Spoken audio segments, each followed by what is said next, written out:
The reindeer provides so much for the Sami, including acting as an engine for transportation. Now that it's Christmas time, it would be great fun to take a quick ride around the grounds.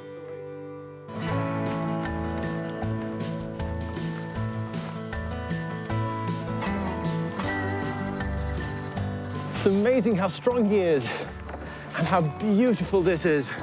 Actually, I feel a little bit like Father Christmas, without the gifts and without the beard, though. I pulled to stop, or...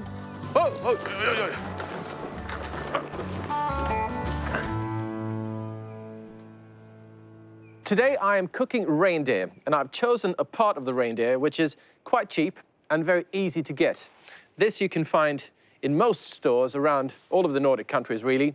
It comes from a tradition of sort of shaving off frozen bits and pieces of the shoulder of the reindeer. This is called skarv in Swedish or Norwegian. And when it comes to reindeer meat, it doesn't really matter what part of the reindeer you cook. It's always going to be delicious and nutritious.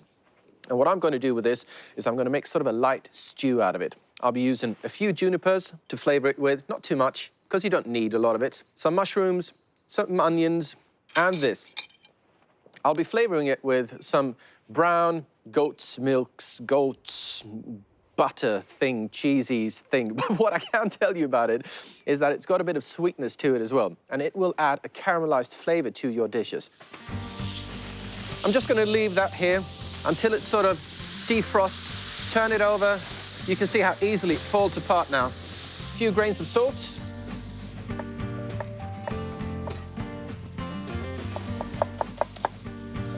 In the pan it goes. So I'll be using 3, maybe 4 junipers. Chop them up.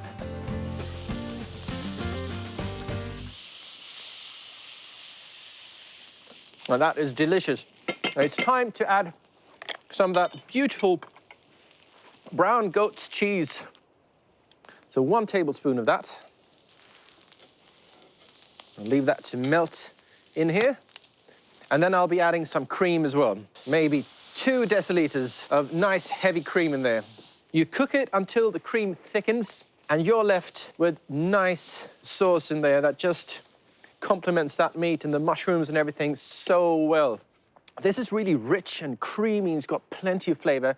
I want something that is nice and light and sort of semi-sweet and sour.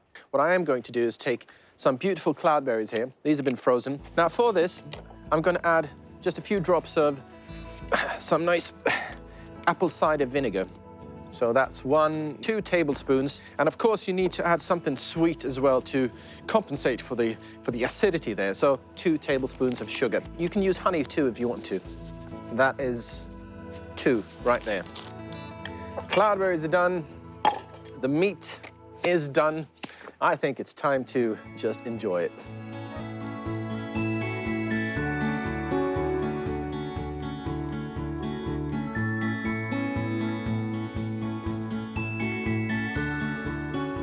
So just grab yourself some nice thin lump of bread.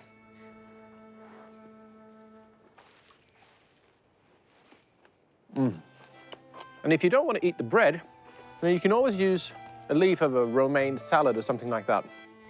Equally good.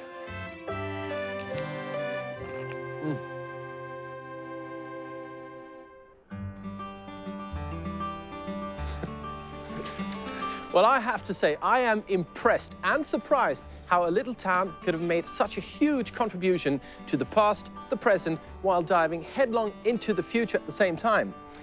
And now that Røros is preserving the area by becoming a World Heritage Site and being named a sustainable town at the same time, this town has pulled off a huge win when it comes to keeping its history alive and reminding people of all of the wonderful things that keep coming out of nature. So, Røros is a must-see, and for now, a must-ski. Until next time.